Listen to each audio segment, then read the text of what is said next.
We'll run through the general model that I typically teach for a game. It's a 5-step model. I call it the open-close model. Open, just get her attention. Premise, make sure she knows in some way it's man to woman. Evaluation, size her up as a potential candidate. And the key idea here is it's not, does she like me? It's, do I like her? Okay.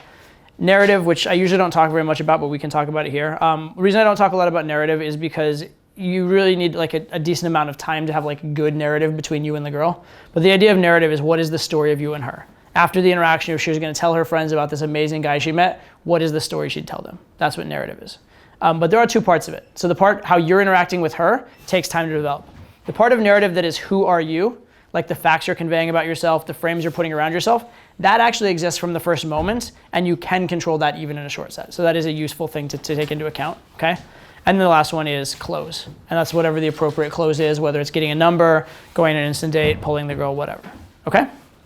So those are the phases. Open, get her attention. Premise, make it man to woman. Evaluate, screen for whether she's the right girl for the type of relationship you're looking for. Narrative, build that history with her. And then close.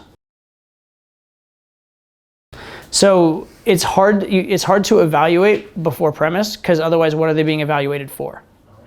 So if you go straight in and you're like, hey, what's up? Are you a cool person?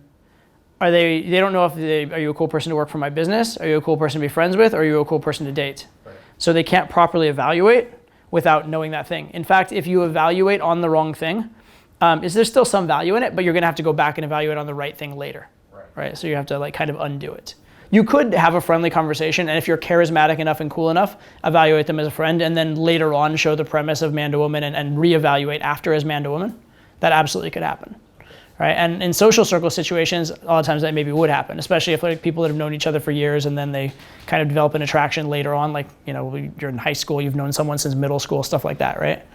But in general, until you've established that it's man to woman, you can't really qualify someone for a role that is a sexual role, because you just haven't established that that's a thing. There is a natural progression. Like, you can't establish man to woman until you have someone's attention, right? So that's why open comes first, right? It's hard to evaluate someone in a man to woman way until you've established man to woman exists. So that's why, you know, you do premise before evaluation. As far as narrative, evaluation, the fact that they are chasing you to an extent or trying to prove themselves to you, or that you are high value enough for them to want to, is a big part probably of the narrative. It's a big part of what you are to each other. And so if you're trying to connect with a girl before you've established the right frame, you're likely to look needy. If you're trying to be like, so what's cool about you? What do we have in common? What kind of activities could we do together? Before they are chasing you in some regard, or before they've like kind of put you in the position of high value guy, you're gonna look needy and try hard. The best way to start building a connection is once the girl has decided she wants to connect with you, and then you're allowing her to connect with you instead of trying to connect with her, right? So that's why narrative comes after evaluation, right? And then close obviously comes at the end because it's the last stage. And typically, like, you shouldn't be rushing for an easy, like a low tier close if you don't have to. So for example, don't go into an interaction thinking, I hope I get a number. Go into an interaction thinking, I want to, you know, go on an instant date and take this girl home and build a relationship. Right? The number is the fallback if for some logistical reason that can't happen. So she has, you know, urgent appointment at work, or she's meeting a friend in 2 minutes, or whatever, then that's when you get the phone number. Let's say you go with a direct open. Okay? Hey, I thought you're cute, I want to meet you. Not that it's the best open, but it's a good example for this. All right? And she goes, oh, thank you, you're cute also. You've established premise, she agreed, you can go to evaluation. You'd be like, yeah, okay, so as two cute people, I'm curious about you. Tell me about yourself so I can like you for more than your looks. Great, you're in evaluation. That's great because you did premise and she accepted it, right? On the other hand, if you go, hey, you're cute, I wanted to meet you, and she goes, was that your pickup line? Premise not established. You need to pass the shit test, get on a good footing, and then establish some premise that's somewhat accepted. Once that's the case, then you can move to evaluation. Because you definitely should not start trying to evaluate that girl. You go, hey, you're cute, I want to meet you. She goes, is that your pickup line? So tell me something about yourself besides your looks. This is definitely not gonna work. She'd be like, fuck you, why? You see what I'm saying? So there's the next step I wanted to talk to you about is, how do you know each phase has been accomplished, right? So you're on to the next phase once you've achieved the kind of goals or the necessary components of that phase. So there's two parts to narrative. Okay? There's the narrative of you and the narrative of us. Okay. Or you and her, right? Or you call it narrative of we, maybe, whatever proper pronoun for that is. But the narrative of you is the stories you're telling, the facts you give about your life, things like when she asks you a biographical question, how do you answer it? Things like when you express an opinion, what opinions are you expressing, those kind of things. So that's kind of like your kind of, I guess, profile or dossier or whatever, like your facts. And so that you're establishing from moment one, right? But the narrative that really matters is what you and she are together. So, and to be fair, the narrative of you only matters as it relates to what you and she are together. So, for example, let's say you take a girl on a date and you go to 3 or 4 different places. Like you take her to a few places and types of places she's never been, and you're her first experience of that thing. Right? And you get to introduce her to new things, and it feels very adventurous and whatnot. Now her narrative might be that you're adventurous and fun and worldly and like sophisticated and know a lot of things she doesn't. That's going to be a really good narrative, and that's a narrative that involves the two of you together. However, you could have to a lesser degree conveyed some of those qualities earlier on.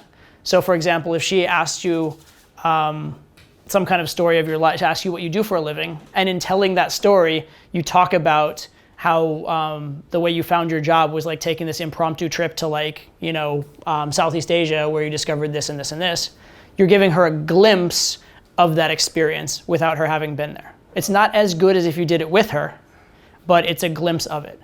And if you can kind of figure out what I call the girl's blueprint, like what are the things the girl values, you can kind of give a life story or give the aspects of your life story that are most valuable and most congruent with that blueprint.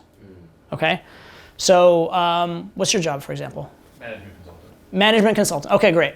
So there's a lot of different ways that job could be looked at, right?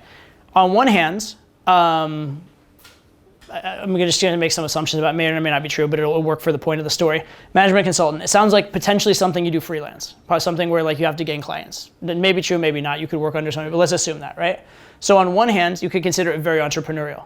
And certain girls really like an entrepreneurial guy who like is the boss, makes his own rules, does that kind of thing. Yeah. So for that girl, you'd highlight those entrepreneurial traits and the fact that like you have to like, you eat what you kill kind of thing, you know what I mean? Yeah. So that would be a great way to express it. And the fact that like it's unlimited upside, the better you do, like it's completely scalable, right? On the other hand, there are some girls that really like following the rules and really like stability and safety and want a guy with like a good solid job, right? With her, you would not emphasize that part. You'd emphasize the part that you're like very well adept in the corporate world and like the ins and outs of corporate, and you actually help people in business to be better with business. So you're like very integral to like the organization, the establishment, and making it work better. Right? So completely different slants on the same job, depending on who you're talking to and what you perceive she might value. And both are true, which is what's fascinating. Exactly. Both are absolutely true. You get to choose which aspect of the real you're presenting or you're emphasizing. It's just a little bit of marketing, right? Yeah. So you choose the features that are congruent with the blueprint, and that's part of conveying the narrative of you, right? And if you happen to convey to the right blueprint, then even if you haven't gotten super deep or spent a long time with her, you can have her kind of thinking of you in a congruent way or a way that's very high value. Also, you take that blueprint to you guys having a deep experience together and a lot of time together, you can get a really deep connection.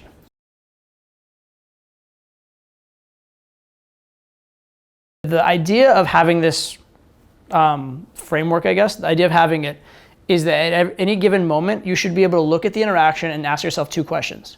Question 1, where am I at? What stage am I in? And then based on that answer, it tells you what you need to do. So that's the usefulness of it. Just having this like little pretty model, like who cares, right? But the usefulness is at any moment, have I opened? Yes. Have I established premise? No. Okay, I established premise.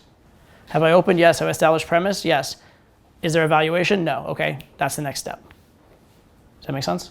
So the point of it is to be able to assess at any given moment at a glance, where am I, what do I need to do next?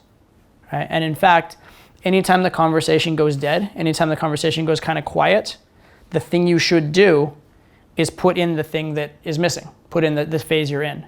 So let's say you open, right? You're like, hey, what's up, how you doing?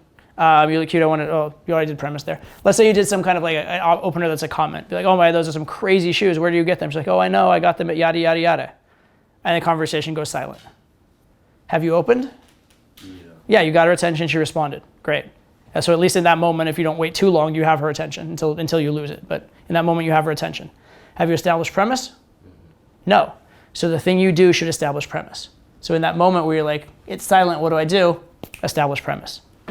And even a very basic bad establishment of premise would actually be decent. You know what? You're actually quite cute.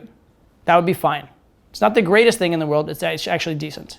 It'd be better if you did a push-pull. But you know what? You're cute, but I can't decide if I trust you yet. That would be much better. But even just, hey, you're cute would be okay because it's the right sort of part of the set. It's the right part of speech. Make sense? Okay. Cool. And let's say that you've been teasing the girl back and forth. You've been teasing and teasing and teasing, but it's just been a lot of light, superficial teasing. You've teased her on being a dork. You've teased her on like her body language. You teased her on like, where she went to school. But there's not been any real talk of you and her in any way. It's just been tease, tease, tease. Hey, you've opened. Yes. Good. Have you established premise? Probably. If some of the teasers are at least sort of like have a little bit of a man-to-woman nature, probably you've established premise. Okay. Have you evaluated? No. So then that's when you need to like be like, okay, cool. Now I need to actually get to know this girl. Hopefully from a positive frame. Hopefully like by challenging her and having her like contribute. But that's what's missing. And a lot of guys, they get good at teasing, and they just keep teasing and teasing and teasing, and they don't have that like moment of realness where they decide to like make a deeper connection. Right? And that's kind of an advanced level sticking point, or intermediate to advanced, but it happens a lot. And that's the idea of, because it feels good to get a girl giggling, because it feels good to get a good reaction, you just get addicted to like, let me push that button over and over and over again. You don't realize that there's diminishing returns to that. Just getting the girl laughing more, giggling more, teasing her more only goes so far. You need to actually develop that connection and make it real.